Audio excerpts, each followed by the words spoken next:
Good morning, everyone, and welcome to today's DBCC Zoom meeting. It's Friday, February the 16th, 2024. My name is Barry Cowan. I'm the president of the Deerfield Beach Computer Club since August of 2005, and we have a lot to present today, so I want to thank in advance Bob Gostisha and Jerry Rogan for being my co-hosts and presenters today. I appreciate your friendship and support along the way.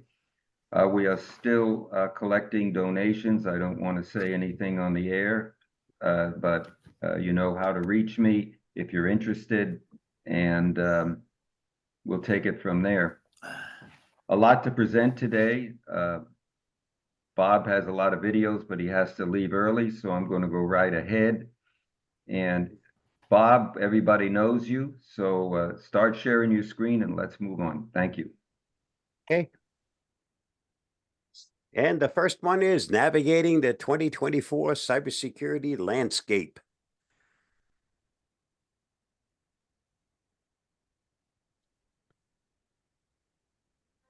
In the digital age, where your smartwatch knows more about your heartbeat than your doctor, cybersecurity is no joke, except when your password is 123456. Then it's a bit of a laugh. As we surf the cyber waves, let's not wipe out on the shores of complacency. Instead, let's ride the tide with savvy and a smile, because cybersecurity is serious business. But who says we can't have fun along the way? The state of cyber affairs. Imagine a world where your fridge is at risk of getting hacked. Yes, that's 2024 for you, where even your kitchen appliances need a firewall. Geopolitical tensions are simmering, and the tech is spinning faster than Usain Bolt on a conveyor belt. Cyber resilience is the name of the game, and we're all playing whether we like it or not. AI, friend or foe. AI is like a friend who's great at party tricks, but might accidentally set the house on fire. AI is transforming the way we approach cybersecurity, offering predictive insights and automation. With great power comes great responsibility and the occasional rogue robot butler. It's the responsibility of the AI user to verify all AI-generated responses. Cyber hygiene. Clean up your act. Good cyber hygiene is like dental hygiene. Ignore it and you'll end up with cavities, or in this case, viruses. Strong passwords are your floss. Software updates are your mouthwash. And thinking twice before clicking on links is like avoiding that extra candy bar. Keep it clean, folks. The CIA Triad. No, not that CIA. Confidentiality, integrity, and availability are the three musketeers of cybersecurity. They are here to protect your data from the digital comic books of the cyber world. Confidentiality keeps your secrets. Integrity maintains your data virtue. And availability ensures your digital life is always at your fingertips, like a good butler, not the robot kind. As we continue our odyssey through the cyber cosmos, remember to keep your shields up and your humor intact. Cybersecurity is a journey with no final destination, but with vigilance and a dash of wit, we'll navigate the stars safely. May your digital footprint be as light as your heart, and your antivirus as robust as your spirit. Stay safe, stay secure, and remember, the only thing to fear is a weak password and maybe clowns. I'll see you again soon. Bye-bye, and thanks for watching and listening. Any questions on that one? Good presentation, Bob. Pretty scary. Okay, the next one is cybersecurity hygiene. That's interesting. I Essential saw that one. practices. Yeah, essential practices to stay safe on the internet.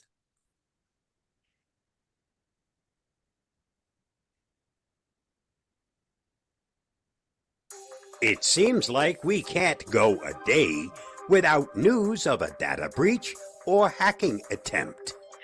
Cybercriminals are constantly developing new tactics, which means ordinary users need to stay vigilant. Good cybersecurity hygiene is how we establish strong everyday habits to make ourselves much harder targets for online attacks. The following simple steps reduce your risk significantly. Passwords, your first line of defense. Create strong, unique passwords. Ditch the birthdays, pet names, or simple number sequences. Your passwords should be complex and different for each of your online accounts. Combine upper and lowercase letters, numbers, and symbols. The longer the password, the better. Password managers to the rescue. It's tough to remember a unique, complex password for all of your accounts. Consider a reputable password manager. These tools generate strong passwords, store them securely, and even autofill login forms, protecting you from accidental entry on fake websites. Enable two-factor authentication. If a site or service offers 2FA, jump at it. This adds a layer of protection beyond just your password. Before gaining access, you'll receive a code via text, email, or an authenticator app to verify it's really you. Spotting trouble. Phishing attacks. Phishing scams trick you into giving up personal information or clicking malicious links.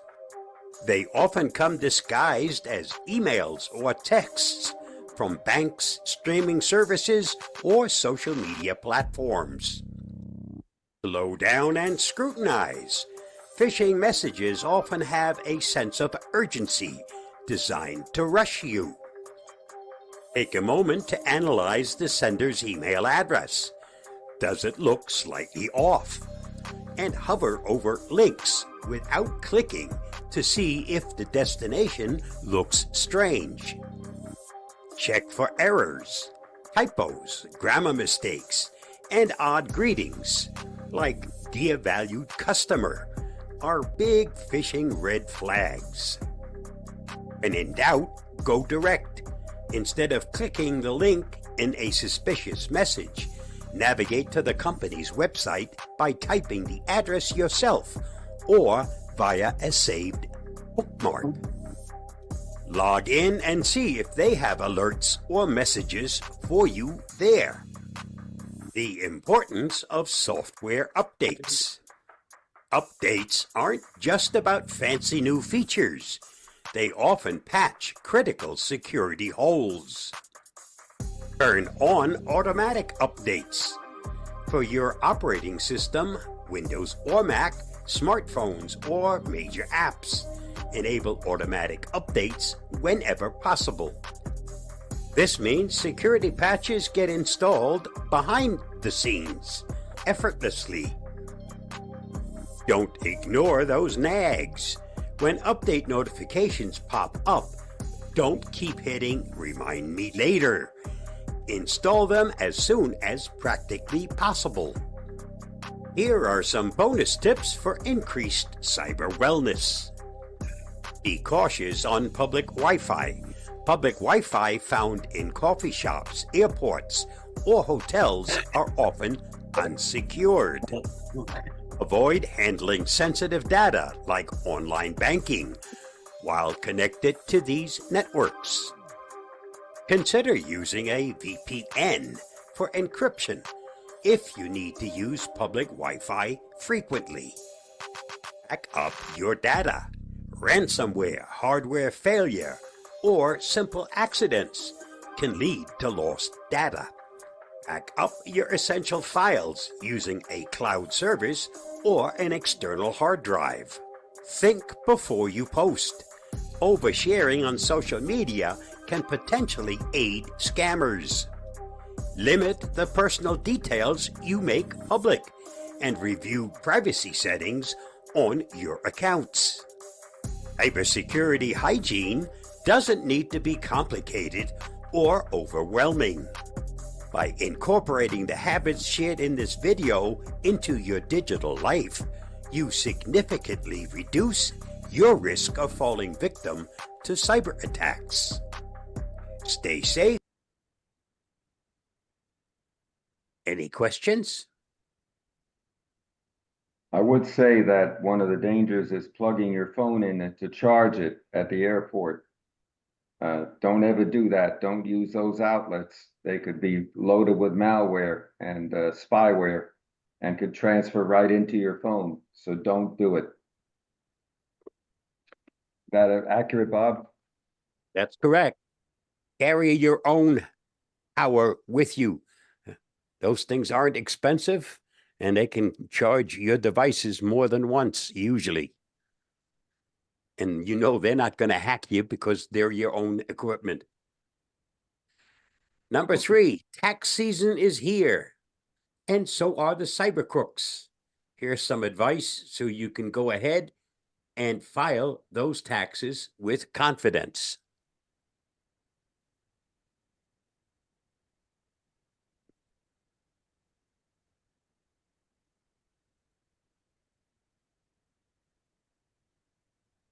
Tax season is here, so are the cyber crooks. As the tax season rolls in, so does the opportunity for cyber crooks to spring into action. It's the time of year when the air is filled with the scent of freshly printed W-2s and the clicking of calculators, but also the lurking danger of digital thieves ready to pounce on your personal information. So let's gear up with knowledge and a sprinkle of humor to keep those cyber baddies at bay. The dangers lurking in the digital shadows. Imagine cyber criminals as the pesky mosquitoes of the internet. They're annoying, persistent, and can cause a whole lot of itchiness in your bank account. During the tax season, these digital pests are on the prowl for any slip-up that could give them access to your juicy financial data. Phishing, the bait and switch. Phishing is like that fake lottery email promising you millions. If it sounds too good to be true, it probably is. Cyber crooks craft cunning emails and messages that mimic legitimate tax-related correspondence, hoping you'll take the bait and hand over sensitive information. Ransomware, the digital kidnapping. Ransomware is the cyber equivalent of a movie villain holding your data hostage and demanding a hefty ransom. It's malicious software that locks you out of your own files unless you pay up. Identity theft, the imposter syndrome. Identity theft is when a cyber crook becomes you, digitally speaking. They file a tax return in your name, pocket your refund, and leave you to explain to the IRS why you've forgotten how to spell your own name. Prudent security tips, your cyber armor. Let's armor up with some security tips that even the most sophisticated cyber crook would struggle to penetrate. Multi-factor authentication, the double check. Multi-factor authentication is like a friend who always double checks if you lock your car. It adds an extra layer of security by requiring a second form of verification, such as a text message code before allowing access to your accounts. Strong passwords, the first line of defense. A strong password is like a good deodorant. It keeps the unwanted stink of hackers away. Use complex passwords and consider a password manager to keep track of all of them. Software updates, the silent guardian. Keeping your software updated is like getting a flu shot. It's a preventative measure that can save you from a world of hurt. These updates often include patches for security vulnerabilities that could be exploited by cyber crooks. File early. The early bird gets the worm. Filing your taxes early is like beating the morning rush at the coffee shop. It reduces the window of opportunity for identity thieves to file a fraudulent return in your name. Advice for staying safe. The cyber hygiene routine. Just like brushing your teeth, there is a routine to keeping your digital life clean. Beware of suspicious emails. If you didn't expect it, inspect it. Don't click on links or download attachments from unknown sources. Secure Wi-Fi. Using public Wi-Fi to file your taxes is like shouting your personal info through a megaphone at a park. Always use a secure private connection. Monitor your accounts. Keep an eye on your accounts like a hawk. If something looks fishy, it might just be a phishing attempt. Conclusion: laugh in the face of danger. While tax season can be a boom for cyber crooks, it doesn't have to be a problem for you. With the right knowledge and tools, you can protect yourself and even have the last laugh. So go ahead and file those taxes with confidence and let the cyber crooks know that when it comes to your personal information, the joke's on them. Stay vigilant, stay informed, and throw in a chuckle or two to keep things light.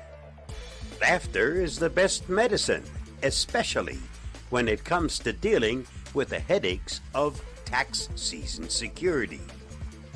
Stay safe, stay secure, and happy filing.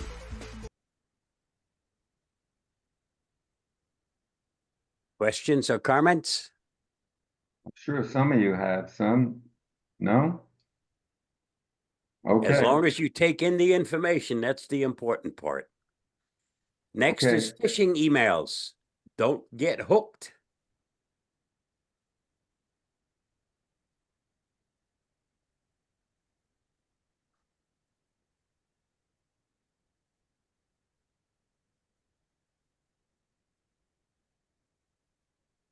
This new phishing scam arrived in my inbox this morning.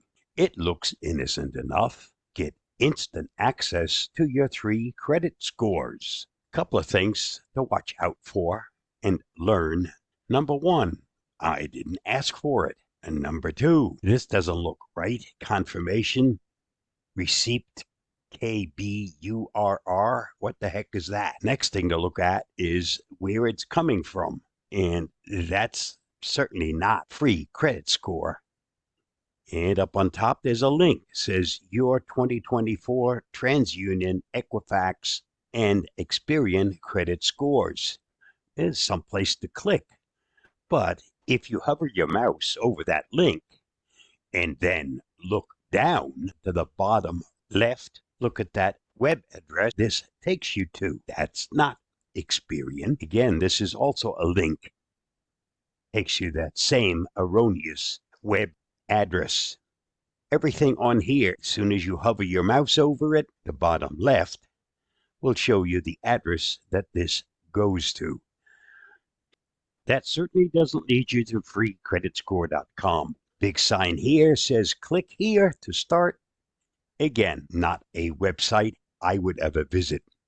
So when you get something, even if it's in the inbox, which means the spam filter didn't catch this one, I will be reporting this as spam. And that's very simple. Up on top, report spam. Once I hit that, it will alert Google that this never should have gotten to my inbox. And if enough of us do it, Google will then automatically put this into the spam folder.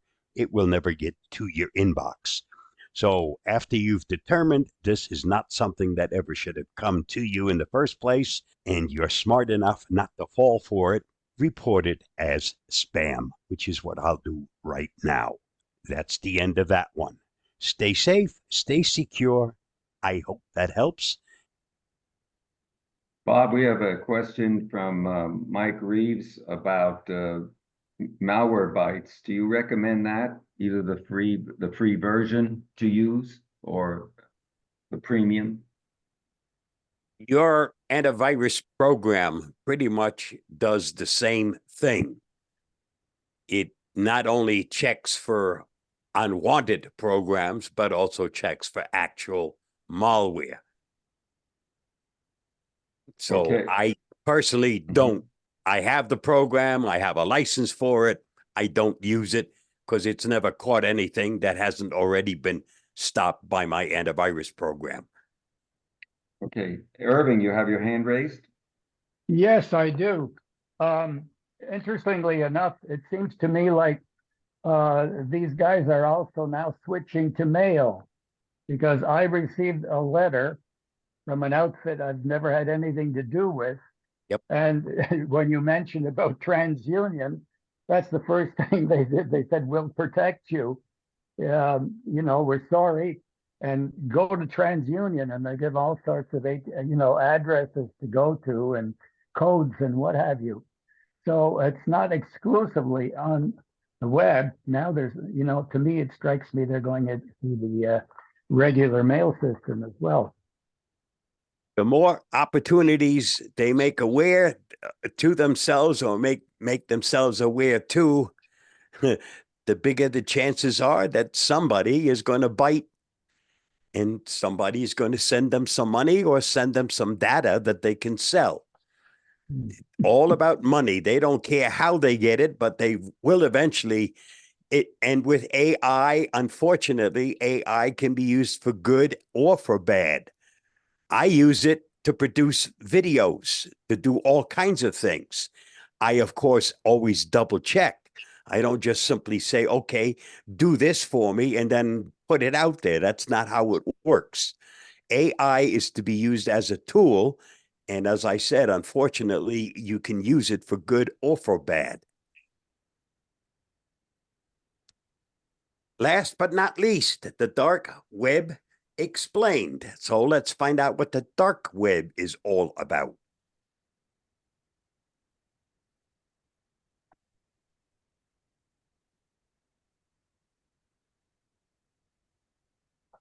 What is the dark web?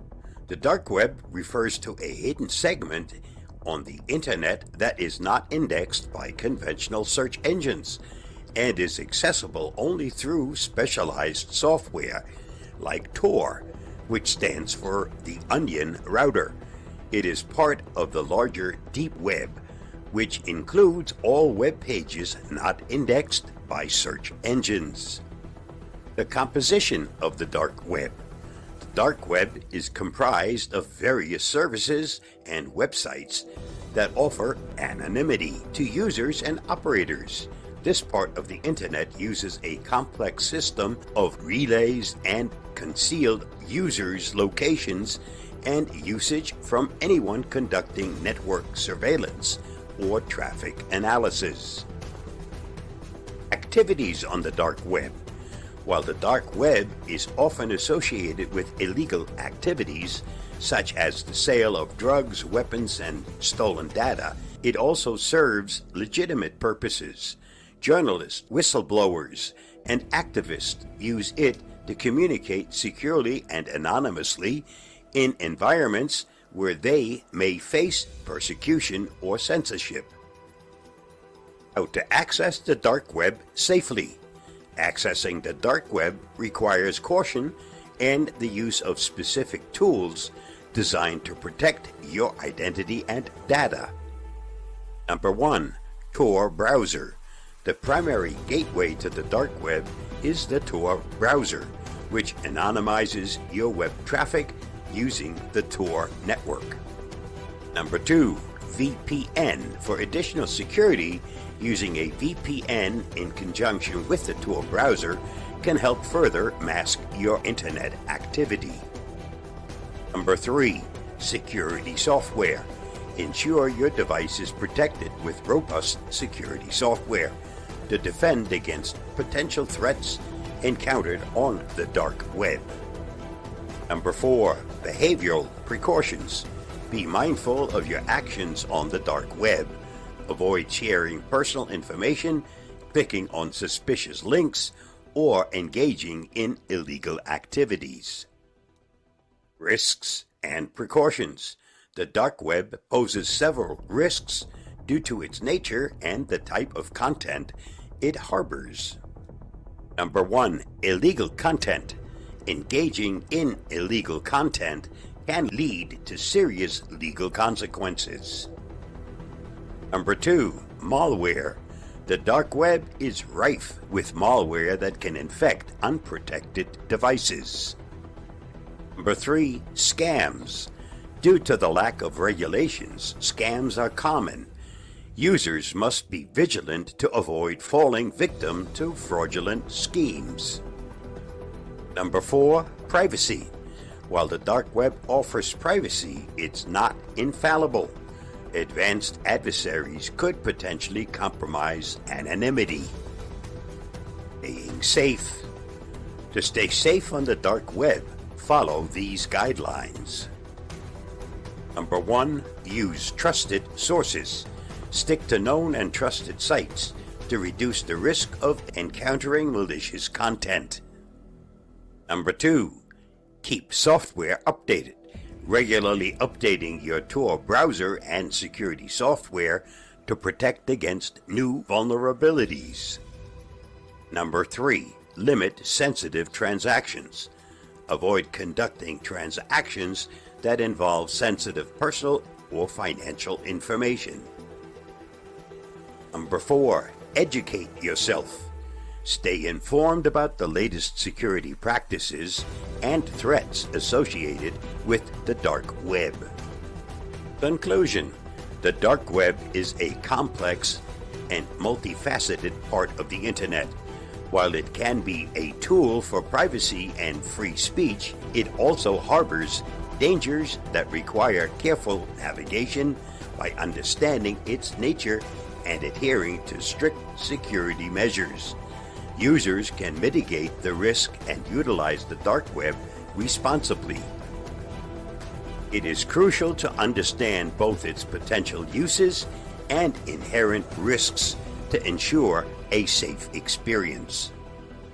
Stay safe, stay secure, and remember that navigating the dark web demands a high level of security awareness and caution. Well, follow my advice and don't ever go there, plain and simple. Great job, Bob, on those videos. Let's give him a big hand. That was excellent. I don't know how you get around that. You don't have any copyright issues with these things at all, right? It's original, so why would there be copyright? That's right. I question from, well, Larry Hirschhorn mentions I use a service called Credit Karma. Is that any good? I go directly to the credit bureau, so. Yeah. Okay. Well, does anyone have any more questions before I let Bob go? He's got a lot to do. Okay, Bob, thank you so much for Thank you much. participating. Thanks. Take care, and I hope to see you next month. Bye-bye. Okay.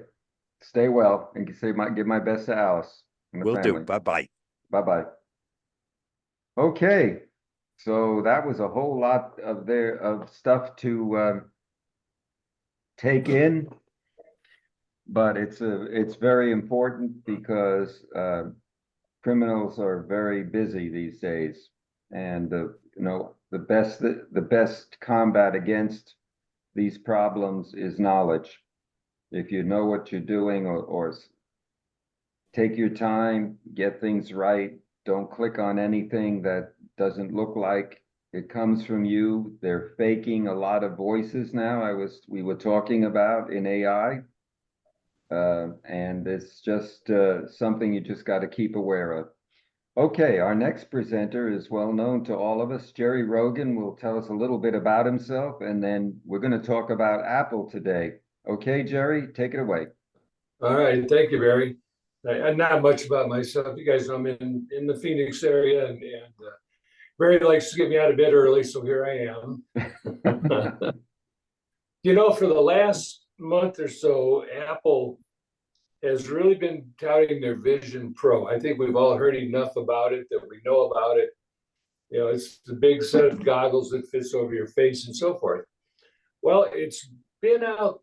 I'm going to sound like I think the word is doubting Nancy or something. Anyway, it's been out long enough now that a lot of people who spent the $3,500 are now returning the device.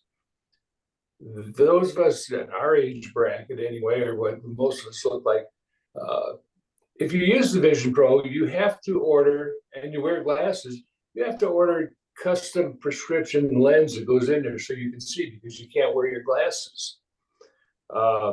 Those lenses have to come from Zeiss. I believe it's pronounced Zeiss. A lot of people are having difficulty getting their proper prescription, so they can't actually use this Vision Pro, so they're returning them to Apple. So be aware of that. The other big complaint that I'm hearing about, and it's kind of well known, is the weight of the thing on your. People are using this Vision Pro as their computer, and after a while, the weight of it presses on your face, and you get headaches and so forth. So I just mentioned that it's a great device. There are other devices out that do about the same thing for a whole lot less money. But be aware when you put that on and you're trying to write a letter or something with it, it's going to get heavier on your face. Apple has come out with straps that you can put, instead of just strapping around your head, you can go over your head to ease some of the weight, but you have to pay for that. So, be careful with the Vision Pro. I wouldn't buy it if you have vertigo. Probably not. Vertigo could be another problem. So I know a few people have bought them.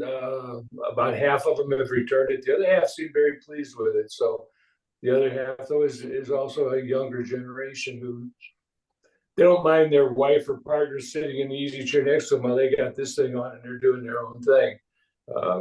I'm a little more social than that. I don't like that. So anyway, that's been in the news for about the last month. Now, Apple is getting ready for their so-called March announcements or their spring fling or whatever you want to call it. So I'm going to tell you a little bit about a few of the things that we expect. One of them is there are going to be some new iPads announced. How many people here own an iPad or use an iPad? You see, show a few of you. Okay, they're coming out with the 10.9-inch iPad Air will be released. Again, doubting Nancy attitude, but they're going to jump from the M2 to the M3 processor. So it's going to be a fraction of a second faster. I don't think there's one of us here who will be able to notice that difference. That's the thing on the 12.9. They're also coming out, with the 10.9. They're also coming out now with another, for the first time, iPad Air will be available in two sizes. They're coming out with a 12.9-inch iPad Air, which is a pretty good size increase, heavy enough that I don't want to sit in my easy chair trying to hold it and do my puzzles and what have you. But it's a nice size. It's nearing desktop size. it will still have the LED display that we're all familiar with now. And they're not releasing a new Magic Keyboard to go along with it, so you will still have the smaller form factor keyboard. I personally, my Macintosh has been in my dresser for months. I don't use it anymore. I have the iPad 10 Air 10.9 with the Magic Keyboard, and it's replaced my laptop. I love it. So, but their new iPad Air will be 12.9 if you want a larger size. It will still have the LED display. It will still use iOS 17 point, whatever the latest last week update was. So be aware of that. Now, there will also be a new iPad Pro. And those of you who have an iPad Pro now, I think it's 12.9 inches. The new one's going to be 13 inches or something. They've changed the size maybe a tenth of an inch, which means if you get a new one, you also have to get a new case for it and everything else. It's one of Apple's marketing ploys. The 12.9 inch iPad Pro will have an OLED display. Apple will use a lot of very nice words to tell you how much better that OLED display is. The truth of the matter is, if you have an iPhone 15 or an Apple Watch, you're looking already at an OLED display. Yes, they're nice and they're crisp and they're clear. My old eyes can't tell the difference between what we have in the backlit LED and the OLED. And the other difference is they're also going from the M2 to the M3 processor, again, which will be a little faster. So I have to say that I'm basically, from what I'm hearing is going to be released in March, fairly unimpressed. I'm going to keep my iPad Air 10.9 inch with my Magic Keyboard. I'm not going to jump into a new one, but I wanted to let you know what's available. And don't forget that all of them are still going to run the same operating system that you have. I have not heard of any new features that these new iPads will have that the old ones don't. The big difference is the 12.9 inch iPad Air and the 13-inch iPad Air Pro. With that 13-inch iPad Air Pro, though, I do have to say they are releasing a new Magic Keyboard for that iPad. And it will not be, it will have an aluminum frame rather than a fiberglass frame. I personally have had my smart keyboard for a long time. I carry it around all the time. I have had no issues with the fiberglass, but they're saying it's stronger because it's aluminum and so forth. And maybe that's necessary with the 12.9 inch display. But what they're basically saying is the iPad Pro with the new smart keyboard could actually be your laptop replacement. So I use the 10.9 inch iPad Air with the Magic Keyboard. Yes, my keyboard's a little smaller, so it's a little, I can't speed type like I can on a full-size keyboard. That may be an advantage to the 12.9 iPad Pro with the new Magic Keyboard, if you can afford it. What we're hearing is there's going to be some significant price increases on that model. But again, all of this is rumor. We're not 100% positive what Apple will be coming out with. I expect that to be in March, right? We're expecting it to be, well, yeah, but it'll be 2 or 3 different announcements in March. It won't be one presentation, is what we're hearing. I think you said March. I don't have the dates, but there's 2 or 3 days in March where they're going to announce different things. Some of the other things that will be announced: a new iPhone SE. I do not know any of the specs on that. I'm not an iPhone SE fan. One of the reasons I have an iPhone and an iWatch is for health reasons. I like the health features. A lot of those health features are not available on the SE. Speaking of that, the blood oxygen thing is still not available on the iPhone 9 the Apple Watch or the iPhone, Apple Watch 9 and the Ultra. Apple Watch 9. I'm sorry, Apple Watch 9 and Apple Watch Ultra. Blood oxygen is still not available on those, but for those of us who have the older watches, we still have blood ox. Is it a big deal? I don't have a blood oxygen problem, but I fly a lot, and I was with a lady from back home who all of a sudden was getting ill on the plane. And she happens to have COPD, but I checked the blood ox on my phone, and the oxygen in the airplane was only 89%.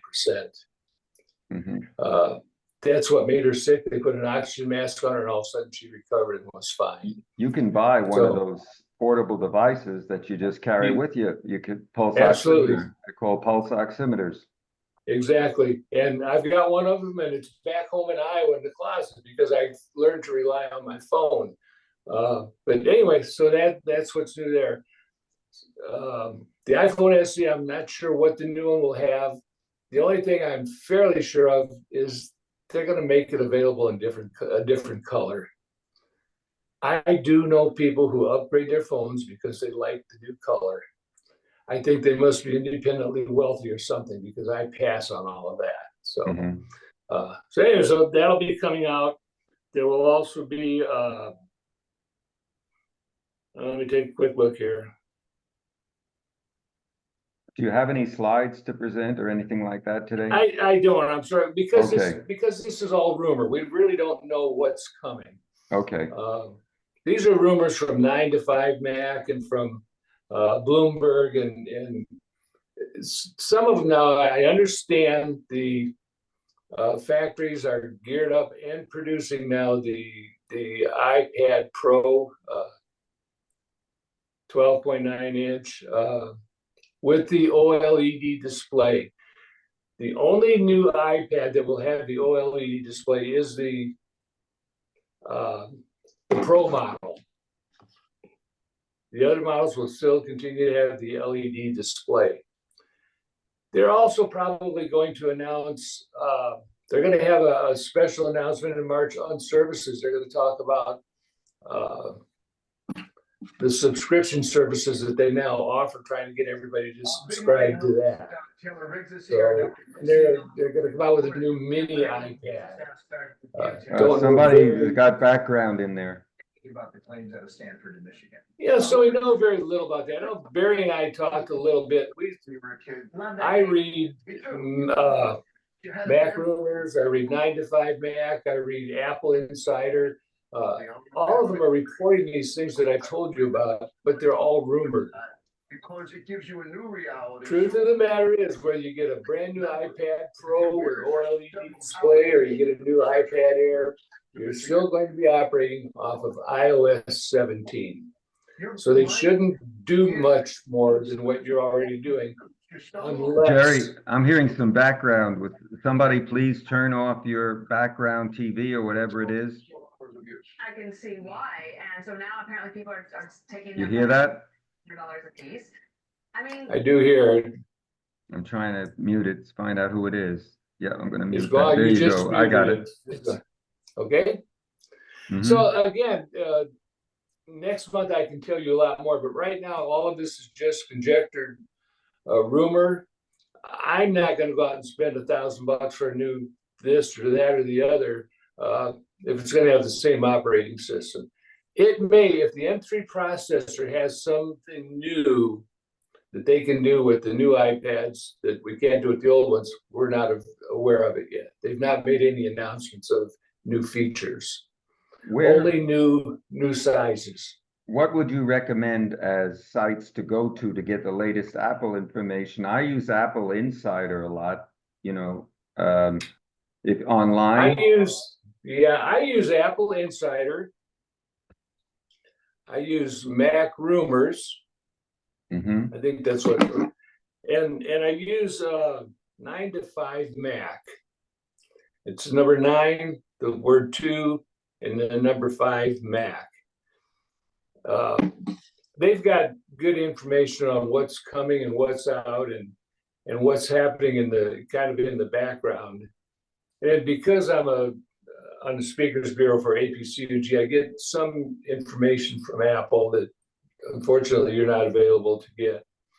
But it just kind of confirms some of the things we read on these other sites. I'm still basically 100% Apple, except for the Apple TV. I happen to use Roku, but I love the Apple security. Bob talked a lot about security. We have gotten a lot of rollouts of security for iOS 17, most of them for security reasons. Using my Apple devices, I feel extremely safe. Even if you use a Windows laptop, a lot of you still have iPhones, so you're still protected there. I gave up my Windows machine about 5 years ago, so I barely know how to spell Windows anymore. But Apple is still very, very secure. Bob had some very good presentations on security. Today's security is more important than ever. I do use a VPN, and if you do, you probably run into this. There are now certain sites that can detect if you're using a VPN, and they won't let you on. Some banking sites. So you occasionally may have to turn your VPN off to go to that site. But I'm assured that those sites have their own security and you won't have any issue. But then you have to remember, when you get off of that site, you have to go back and turn your VPN back on. And remember to install the software updates as soon as they become available. Now you have an option to wait until the evening, but at least turn on that so that you will get the latest software updates, which normally contain security updates as well as features. Exactly. Yeah, you can set your device on auto update. Usually at nighttime it will update, but you want that update as soon as possible because they have found a security flaw and you're trying to cover it. I mean, people joke about iOS 17 having 10 upgrades since it was announced. Well, that doesn't surprise me, and I'm glad that they're doing it. So as far as the new iPads and that go, when they switch from LED display to the OLED, when I went from my iPhone 12 to my iPhone 15, I went from an LED display to an OLED display. I couldn't see the difference. Everything looked clear. As long as I looked through the right lens of my trifocals, I could see everything just fine. So I'm having trouble getting excited about the OLED or the jump from the M2 to the M3 processor. If it's a fraction of a second faster, my old eyes can't see it. So it's a lot of hype, really. Yeah, there's a lot of hype with this March announcement. I'm already seeing rumors on the iPhone 16. I'm seeing rumors about iOS 18. But at this point, they're just all far-fetched rumors. And I'm sorry I don't have any slides, but there's nothing to show you at this point. We've not seen anything. Right. So anybody have any questions on anything? Okay. Boy, you are a quiet group this morning, I must say. Yeah. And I know some of you know more about Apple than I do, but do check out Apple Insider. Do check out Mac Rumors. And do check out 9 to 5 Mac. They will talk about everything Apple, whether it's an iPhone or whatever. Oh, there's also a new pen coming. Do any of you, I don't know if you do, with my iPad Air and my smart keyboard, I also have a smart mouse, and I have the Apple Pen. The pencil. The pencil, I mean. They are coming out with another new pencil. It'll be the Pencil 3. Supposedly, it will have magnetic tips on the end of it so you can change tips. Mm-hmm. I've never had to change a tip because I'm not an artist, but that's something else that new and is coming out. And you can always look on YouTube. There's a ton of stuff on Apple there. I just saw a video this morning came up about 13 ways to use your iPad or something. There's always a lot of innovation coming up on the YouTube. There is, and there's a website that I read every morning called Smart News. Yeah. I'm not going to lie to you. There's a lot of crap on there, but there's a lot of good things too. And some of the new things that you can do with your iPhone or your iPad or whatever, or comparison of that to the Androids or what have you, they do have some good articles on there, but like everything else on the internet, they're gonna have some garbage that you really don't care about. I don't care what some of the movie stars are doing and so forth. So that'll be filtered to it. But Smart News does have some good articles on updating your Androids, updating your iPhones, and so forth. But take their news with a grain of salt. Okay, But Jerry. it's entertaining. So Anybody else have anything to say before I let Jerry go and grab some more coffee or take a break? Yes, I want to talk about a report that just came over the Go TV ahead. From Dr. Mark Siegel. He said that the Vision Pro can change your cognitive function.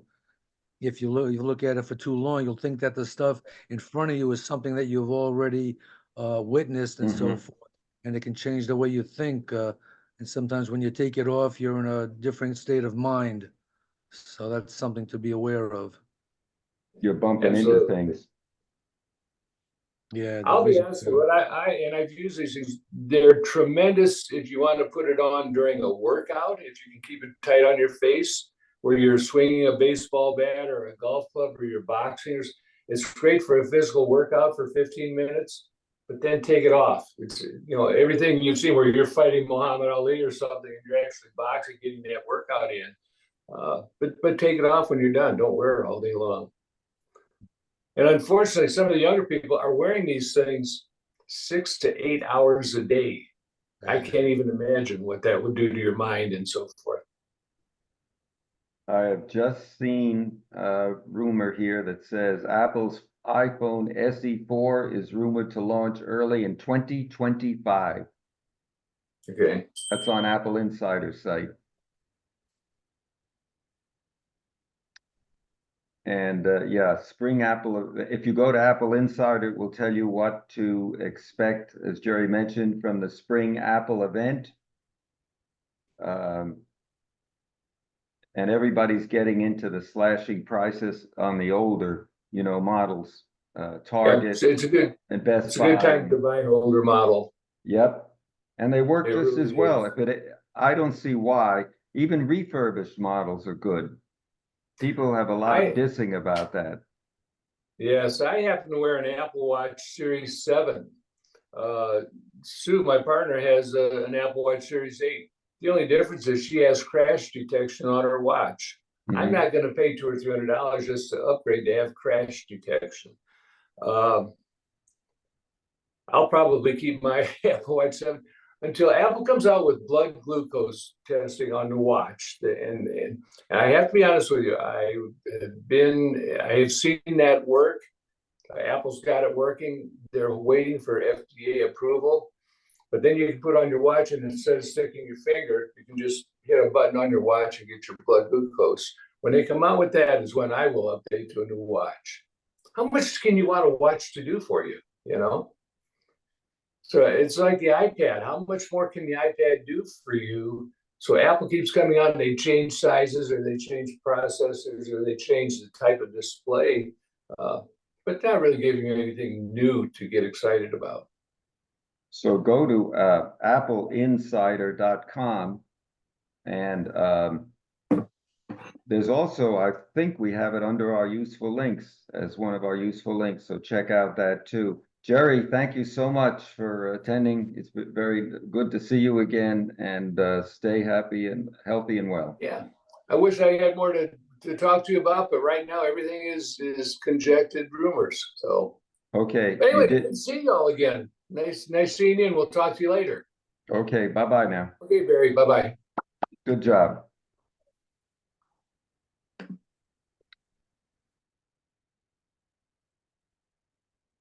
Okay, folks, this has been a very interesting learning experience, hopefully for all of us. The news sometimes comes out so quickly that it's hard to separate the wheat from the chaff.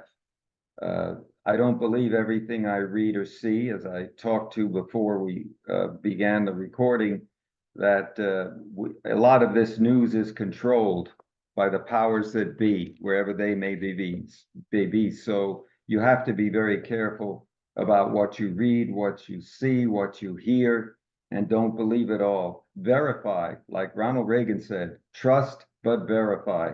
And that's a very good motto that sums up a lot of stuff that we've talked about today. I'd like to set another date for the next Zoom meeting. How about we do March 15th? Middle of the month will be fine. And I'll set that up. If you don't have any further questions, I'd like to thank you all for attending. And today's video will be up and running possibly as early as tomorrow afternoon or evening. Just keep checking on the club site. You go up to the right-hand corner and you'll see a YouTube icon, and you click on that, and that takes you over to my Music Man channel. I think I've got 176 videos up there. I have to go through them and see how many of them are not even relevant. I don't even recognize myself from that many years back. So everybody stay happy and healthy, and thank you for attending. If you have no further questions, we're going to end the meeting now. Let me get back to my virtual background here. But Barry, Yes, you understand that March 15th is the Ides of March. right. Beware the Ides of March. Great Caesar's ghost. Yes. Okay. All right. Okay. Anybody else have anything to say? Okay, stay well. We'll see you in March. Wave goodbye. Thank you for attending. We had 17 people here today, which is fine. Not a matter of the quantity, it's the quality. I love you guys, and remember, the donation window is still open. If you want to send something, call me or contact me, and I'll let you know how. I don't want to mention anything private on public transmissions here. Okay, bye for now. Thank you.